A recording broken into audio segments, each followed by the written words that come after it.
Moto3 Catalan Grand Prix is about to get underway at the Circuit de Barcelona, Catalunya, here in Spain.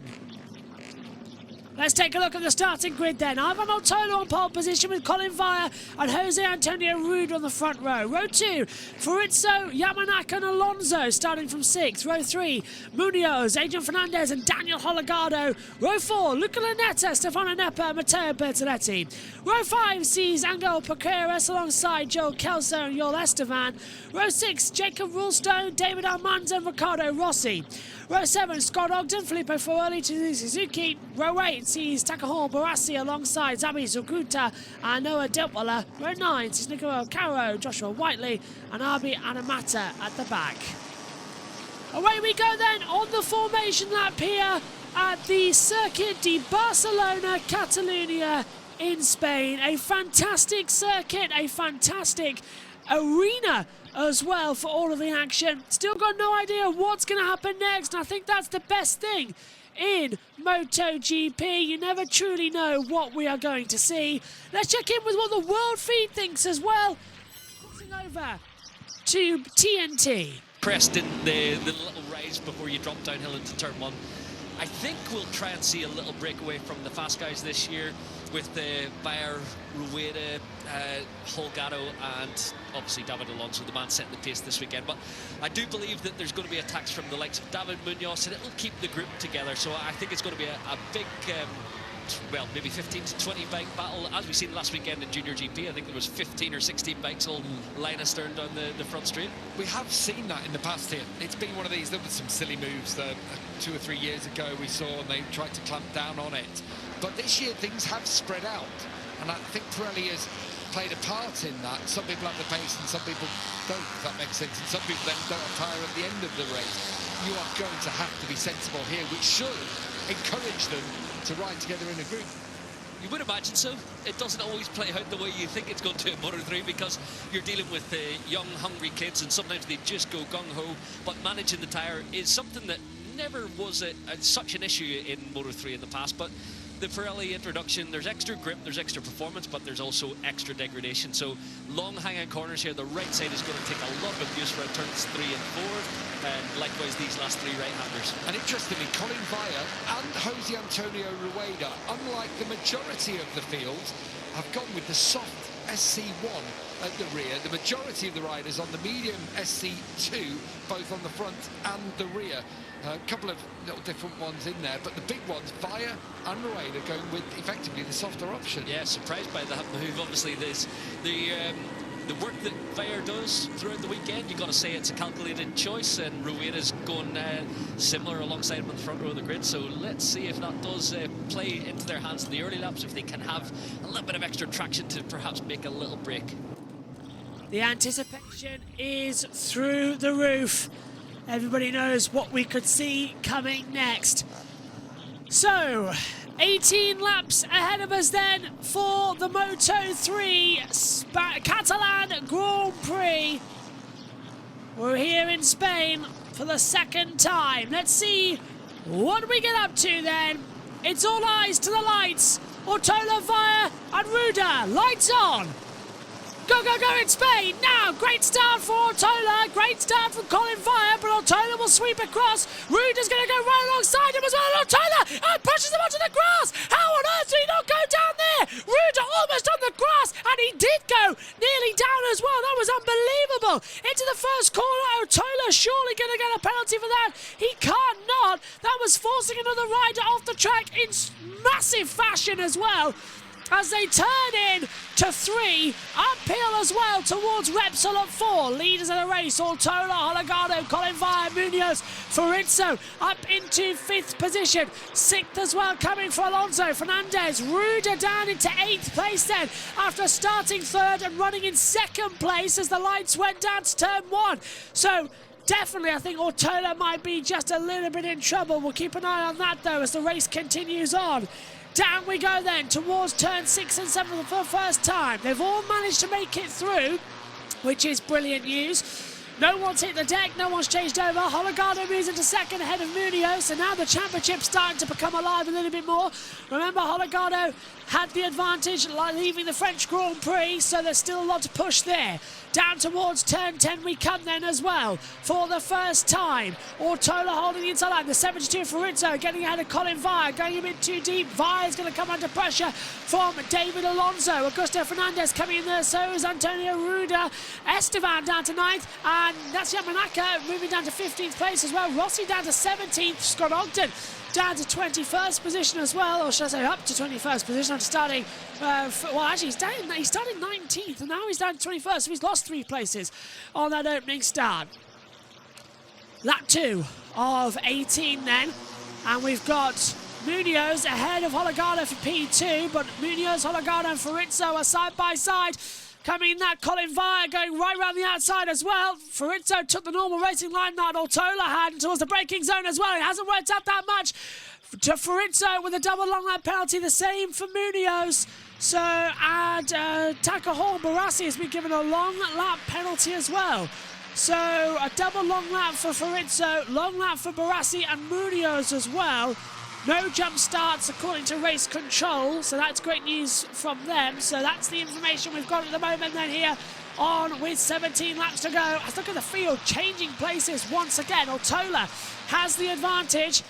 Fritz up to 3rd place, Munoz up to 5th, Napa and Kelso past Suzuki, dropped down to 13th place as well. So this Moto3 race acting more like the Moto3 we used to know, which is getting better and better, I must say as well. So they'll continue pushing again. Ortola 0.3 of a second down. They'll have that differential between them. You allowed that change. It's how it works about. 17 laps to go. Ortola 0.285 now the gap. And that's Bertoletti dropped down to 19th place. He's allowed Rulstone, Rossi, Ferroli through, and now he's back ahead into 17th position, passing Rossi and Ferroli. So that's swapped places a little bit there at the back half of the circuit. Didn't expect that, in all honesty, as they come through out of the last corner once more to start lap 3 of this race. And there's such a trailblazer effect going down as well towards turn number 1. Let's take a look at it. Ortola 148.352, Vire 147.697, Lunetta 147.632 as Colin Vire sends it round the outside line. Vire takes the lead. Ortola's been dropped down to 3rd position. David Alonso takes 2nd. Long lap penalties being completed then for Munoz. The first one being completed for Ferrizzo as well.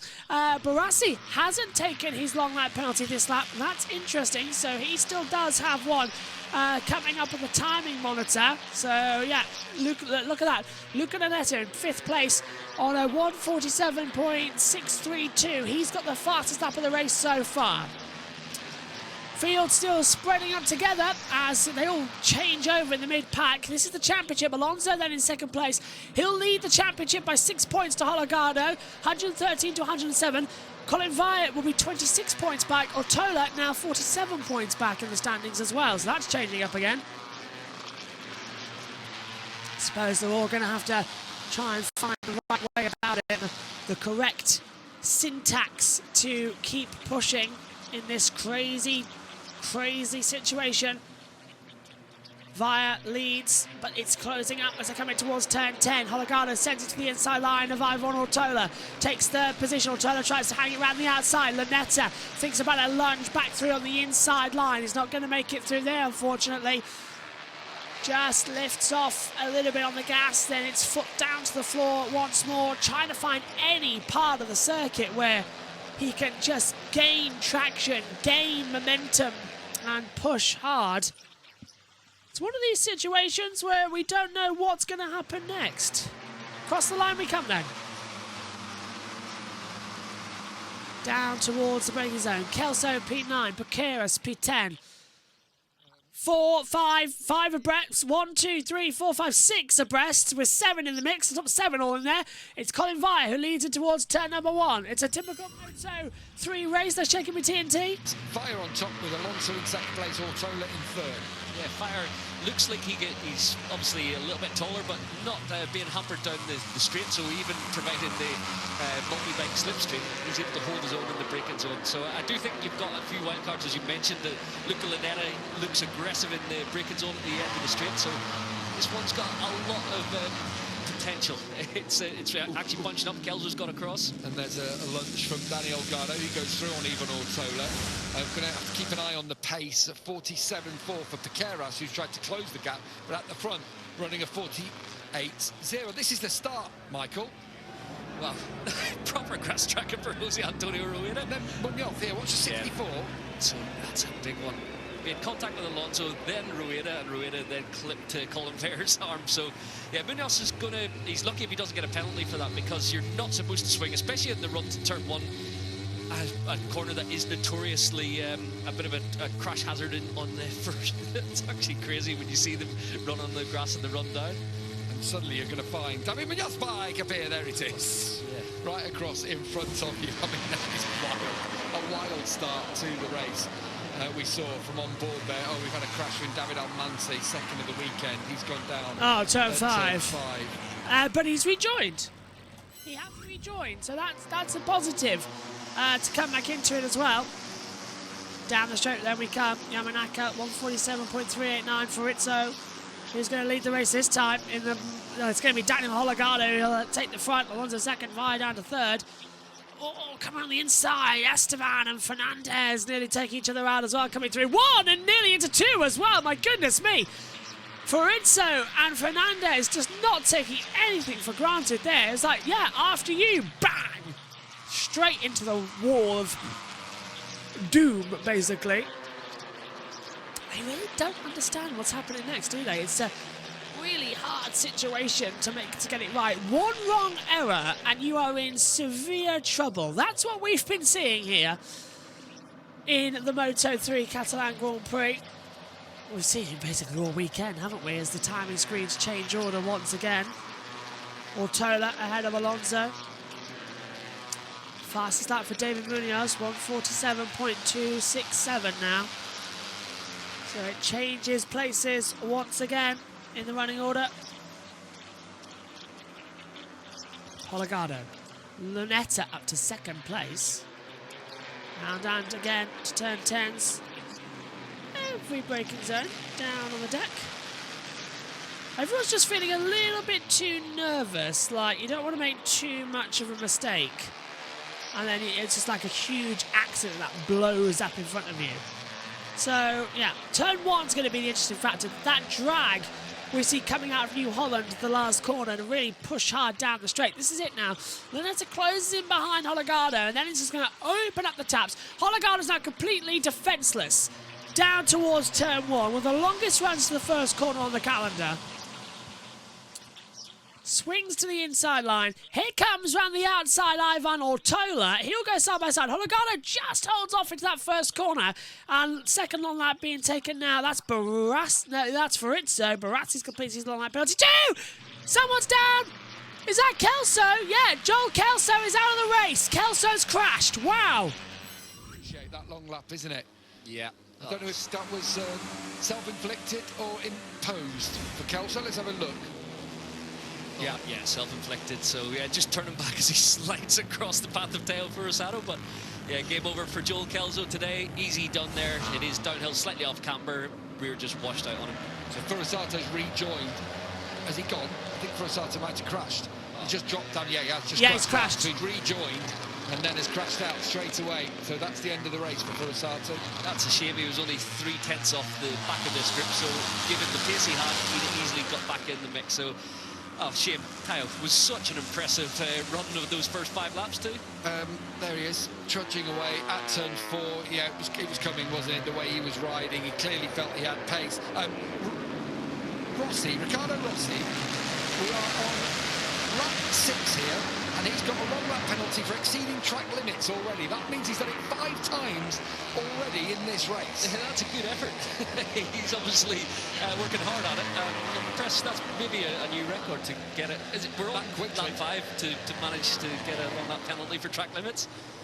Yeah, Remarkable. So Ricky Rossi will have to come through. There's been other warnings already for Suratuza and for Boisri, who's just had one, and there is confirmation that Ricky Rossi, down in 16th at the moment, will have to do the long lap loop. Lots of places actually around this track where you can touch the green paint quite easily. Often on exits of corners. There's a little kink, isn't there, at turn 8 where you can run through there. Yeah. There is, especially in Moto3, there's a few areas where you just want to stay on the gas and it's easy to touch the green paint on the outside of the curb. So yeah, it's quite tempting here, but you do need to be aware of that. Boisri's getting the track limits warning, so that's 3 times out on the green paint for him. Oh, and now Ricky Rossi's crashed out, so he doesn't want to do the long lap loop, but instead, that's a fast one, turn 13, though, downhill. Whoa. Hope he's okay after that one, as Munoz fires it on the inside of Jose Antonio Rueda, back into 5th place after taking his medicine of the long lap penalty, and he's going to go side by side with Lunetta. He is on a charge here, David Munoz. Rueda also comes through after David Munoz carved open, and again, that is another just aggressive pass, isn't it, from Munoz? He clearly feels he's got the pace. Yeah, he's obviously deep down the inside of Jose Antonio Rueda into turn 5, but not quite making contact this time. He'd done it fairly clean and then got a good acceleration down the hill. Schwartz was having a long lap penalty, not quite sure what that one's about, because he hadn't been given a track limits warning, so yeah, not quite sure what's happened there. But yeah, long lap penalty. Riccardo Rossi has been given a long lap penalty. That's what it's flashed up on my monitor as well, so it is something that's needed to be changed. 12 laps to go then. About to start 11 to go, and lap 8 of 18 as we come across the line. Holgado leads, Ortola second, Via third, Munoz fourth, Rueda fifth. Rueda's fought his way back up there. And here comes Ortola around the outside as well. He's going to try and take the lead, but so many of them into towards the first corner. Ortola has the net advantage into that braking zone. Holgado drops back into 3rd position. Munoz takes 2nd. Joshua White has been given a shortcut at turn 2 as a long lap penalty as well. Rossi's out. Rossi's out of the race. Rossi's out of the race. He's crashed. He's okay though, apparently, according to the race control. So Riccardo Rossi is out of the race. Well, it's all happening in this one, isn't it, as well? You don't know where to look next in Moto3. Yeah, so they are changing again. Situations moving around. Alonso gets ahead of Munoz then. And up the inside, Holgado gets ahead of Rueda once more. Rueda thought he might have a way through it, but doesn't, and then Rueda's fought back at the exit. Rueda retakes 3rd position away from Holgado. Oh, fantastic racing between the two of them. Side by side through turn 5 and then up through 6. They were literally chewing and throwing each other. It's Rueda who's ended up back ahead of Holgado. Fantastic manoeuvre. Ortola leads as we come down to turn 10. Colin Vyers close in his wheel tracks. Up into 4th position goes David Alonso past Holgado, and here comes Munoz back through on the inside line as well. Rueda takes 3rd position. So it's Alonso 4th, Munoz 5th, Holgado 6th. Rueda has P3. Look at the championship now. Alonso on 106 points, Holgado 104. If they end like this, it's a 2-point difference in the top of the standings between Alonso and Holgado if it ends like it does now. Absolutely insane championship this. 10 to go as we come down the straight. Everyone waving out on flags and hands. At the inside. Few little changes. Just take it carefully. Well done, boys. So it's Ortola v Colin Via. Via leads. Colin Via leads. Ortola 2nd, Alonso 3rd. So it takes a second for the timing tower to rejig itself. But that's how the situation's going at the moment. It keeps toing and throwing here in Moto3. The blue bike, that's David Alonso, 2nd in the championship, a point behind Danny Holgado, who's currently running in 6th place. Track limits warning for Angel Tequeras. He's in there, he's in the mix, and he's another clever rider, the number 36, the Leopard machine.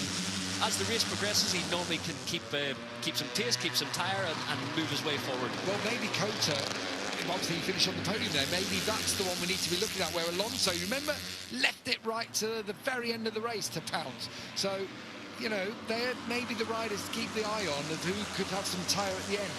Yeah, we are getting more used to talking about tyre wear in Moto3. And it does seem to be a big factor here today. The pace is, like I say, it keeps getting an injection of pace and then steadying out a little bit. The smart riders like Colin Vire, I think, is trying to keep things smooth, but use the draft and stay out of trouble a little bit. If you're in the top 3, you feel like you're not going to get attacked, although David Munoz is in there 5th, so you could get attacked from anywhere in this group. He seems to have settled down, though, doesn't he, since he's realised, right, I'm in this group now, and it's almost like you can hear Matthew Casey in his ear. He's going, hey, David, you're all right. You're all right.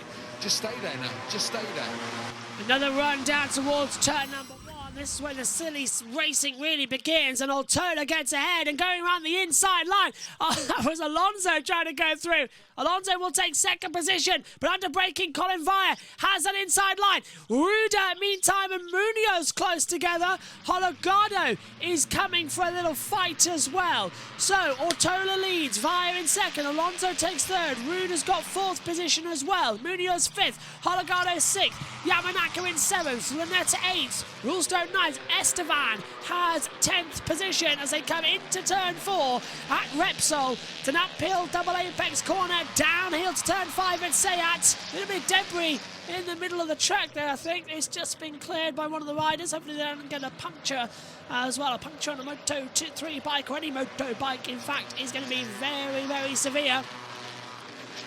Into 6 and 7 they come then. Altola 3/10 ahead of Colin Vire. Alonso in 3rd position. And the field now, once again, waiting through the slow corners. Back out now down the long stretch towards turn 10. You can see on the driver map below us here, the day that Moto3 and MotoGP and Moto2 gets rider tracking will be the best day ever, because that would be so useful, as well as live timing replay. That'll be good. But basically, what Formula 1 has, Moto3 needs. That's what we need. The ability to replay timings online. So much more useful. Honestly, it really would be. Is that below this camera here, we can have all the timings we like here, and then below us we can have the rider tracker. So we can see where all the riders are on the circuit. And it would be so much easier. Gets a bit more complicated when we come to a 2-com team, but there we go. They're 2 and far between. Into braking zone for turn 1 again then, and Suzuki's been given a long lap penalty for a shortcut at turn 2. So Suzuki's been given a long lap penalty due to a shortcut at turn 2. Whiteley's completed his long lap penalty. Vire leads Alonso at the moment. Altola was the fastest on the last lap time around, according to the information graphics. Alonso looking at the rear of Colin Vire into turn 4. Just like turn 3, a long right-hander comes back on itself. And then this downhill left-hander that's caused so many problems again this weekend.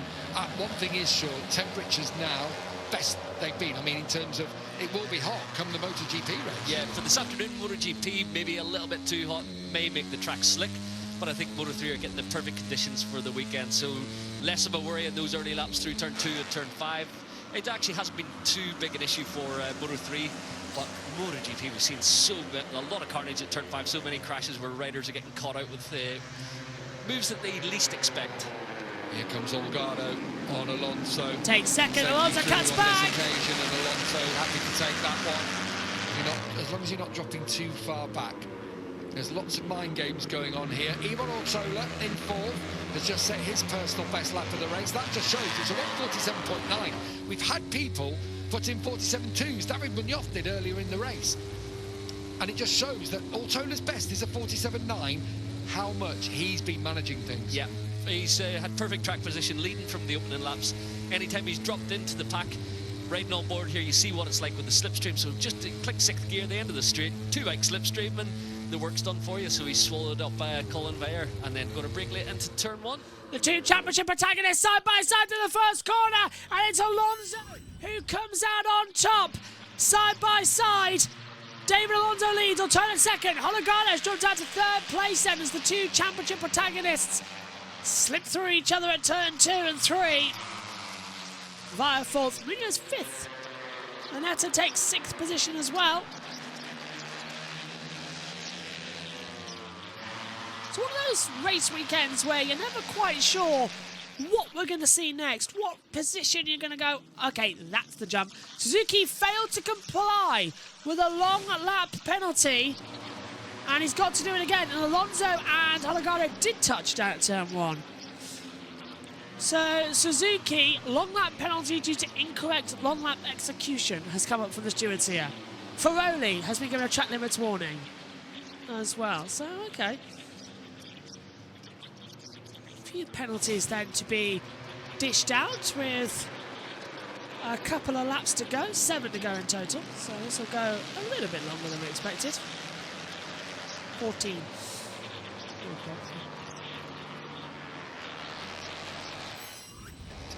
David Mignon put in a 146 low, wasn't it? Was it 146.111 that he did in practice 2? That was yesterday morning. He put in an absolutely stunning lap, so he has got pace beyond anyone else because no one else was able to get anywhere near. You know, he was 6/10 clear of the rest of the field. So I wonder, what was it? Yeah, look at that, instantly. David Alonso, 47.3. Even Ortola backed it up, 47.5. And Alonso is trying to stretch the field out all of a sudden. Yeah, clever. We knew it was coming. That's tight. Rueda and Munoz doing battle. You don't want to try and tough it out on the outside of David Munoz, so Rueda had to give best, and they've lost a little bit of touch with the group in front, but two fast riders, they'll get back across. See what, Lunetta's clinging on, isn't he, to the back of Daniel Gardo. He had a really fast lap earlier on in this race. And you just wonder, you know, if you have had those fast laps, though, are you starting to feel it with your tyres? I'm thinking of Munoz in that instance, who has had the fastest lap of this race. But yeah, you're calling right with Luca Lunetta. Very impressive for the rookie. So top Honda, hanging on to the group. And he's aggressive as well. He's able to make overtakes on the brakes into turn 1. I hope he hasn't worked his tyres too hard. You've got 5.5 laps left, so yeah, he can maybe cling on and get a top 5 for the 658 team. It would be just deserves for a good weekend's work for him. Risa Yamanaka currently running in 8th place. Left-hand side of your screens, in touch, just at the back of this group. He's had another track limits warning. Loads of riders have it hanging over. Those warning symbols on the left-hand side, that means someone has got that warning hanging over them. So you see the gaps between them. The gap there, Fernandez, that 0.9, that's the one that's opening up because David Alonso is pushing on the pace here. It was a 47.3 last lap. What's it going to be on this occasion? When he crosses the line now, there'll be 5 laps remaining in the Catalan Grand Prix. Here we go. Yeah, 147.4, 47.4 for Ortola, Fire, Olgado, Lunetta, 47.3s for them as they try and hang on, and then Rueda at 47.5.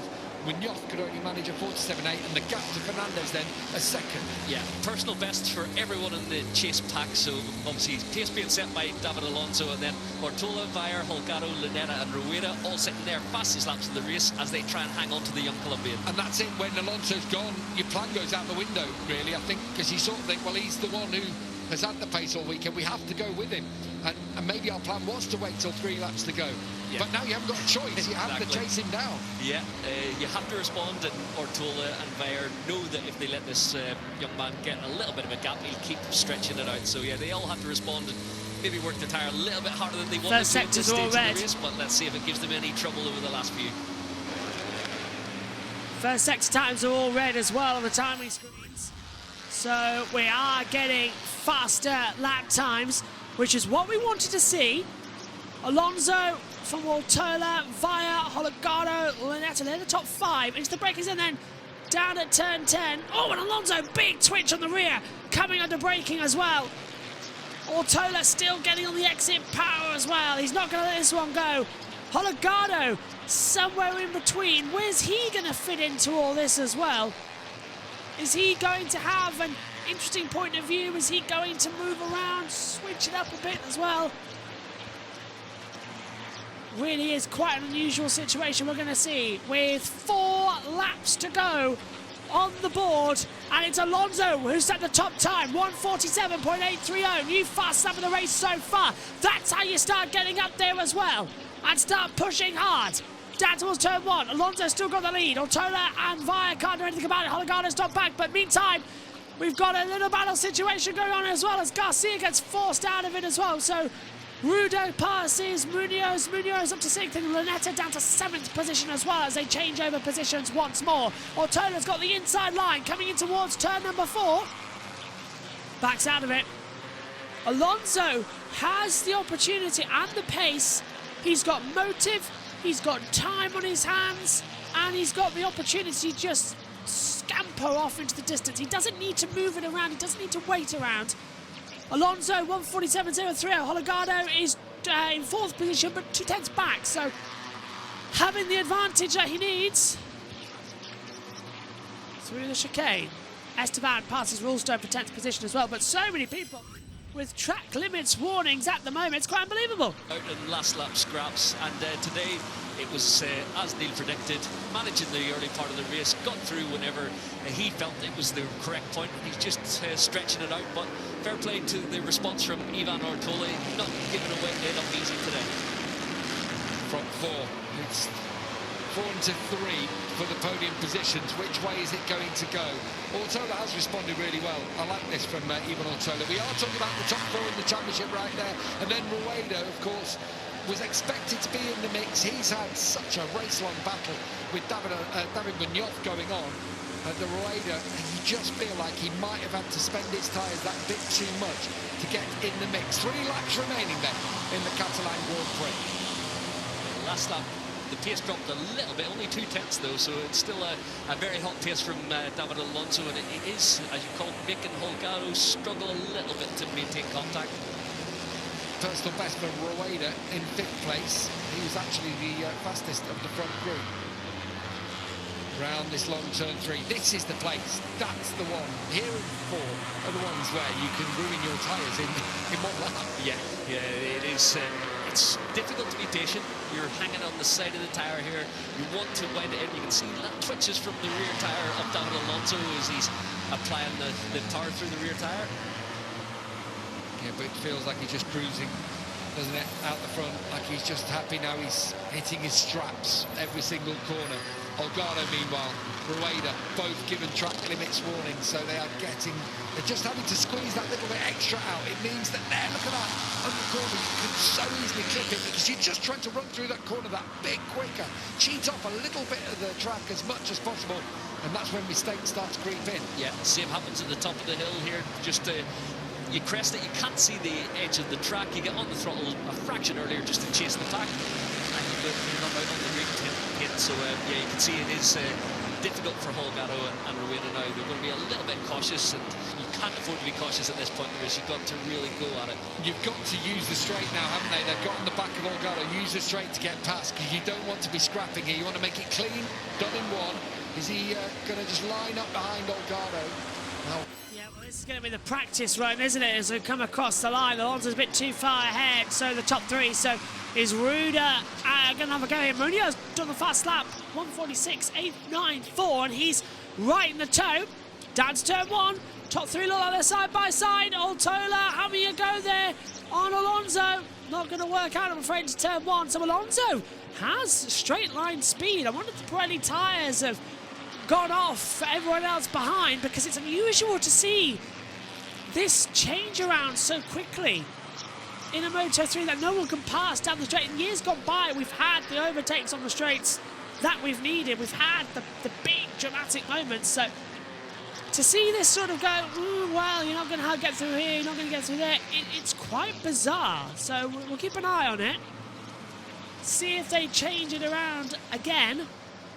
Alonso, 1:47.521. Rueda is half a second faster, 0.455. 2 to go. Up the straight then. Just keeps it together. Just keeps it nice and paceful. Alonso, if he wins, with Holgado 6th, he'll lead the title by 14 points going into the Italian Grand Prix next time out. There's a lot of pressure starting to build, and that's what we like to see in Moto3. It's always going to be the last lap. It's always going to go down to that, isn't it? I've never known a championship not go down to the last one. Out of the last corner, booted down the straight.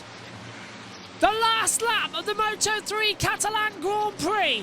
Who's got the advantage then? Ruder's fourth, 1:46.748. He's got the fastest lap, and he's right in the mix as well. Alonso puts them all towards the grass in the pit lane. Pulls back to the racing line. Status quo into turn one. No one moving around. Alonso by 0.078 of a second. 78 thousandths. Ruder gets himself back in on the fast lap charge. Ortona gets a great run out of turn three. Uphill towards turn four and Repsol. Ortona thinks about to move on the inside line. Ruder does make the move though on Colin Vire for third. Ruder takes third. Vire can't five back. Downhill and towards turn five. Ortona looks to the inside line. Defends as well from Ruder in third. Bottom, hill, left, hander. Left, right again at 6, 7, 8, through 9, and Kamsa coming up as well. This is the chicane. Kamsa now. The long run. Down towards turn 10. Alonso gets the better exit. Ortola right there trying to capitalise on the move down towards the braking zone as well for turn 10. Ruder looks to it as well. Ruder can't get away through on the inside line, although he tries. Vire looks round, tries to get the cut back. Still as they were at the end of the last sector. This is the final sector now. Through turn 12. 13 and 14 left, just 2 corners, and they're all right-handers. 1 corner left at New Holland. David Alonso is about to win once again in Moto3, unless Ortona gets a really great exit. David Alonso wins the Moto3 Catalan Grand Prix. Ortona second, Ruder in third. Fabulous end to the race. That was actually fantastic. David Alonso wins. Ivan Ortona in second. Jose Antonio Ruder third. Colin Vire fourth. David Munoz fifth. Daniel Hologada sixth. Luca Lanetta seventh. Jacob Woolstone is eighth.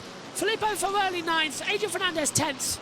11th for Yamanaka, 12th Piqueras, 13th Nepa, 14th Esteban, Suzuki the last point in 15th, Ogden 16th, Bertoletti 17th, Caro 18th, Zaruche is 19th, Whiteley 20th, Duwala is 21st, Barassi 22nd, Adamata 23rd, out, Almanza, Farizzo, Kelso and Rossi.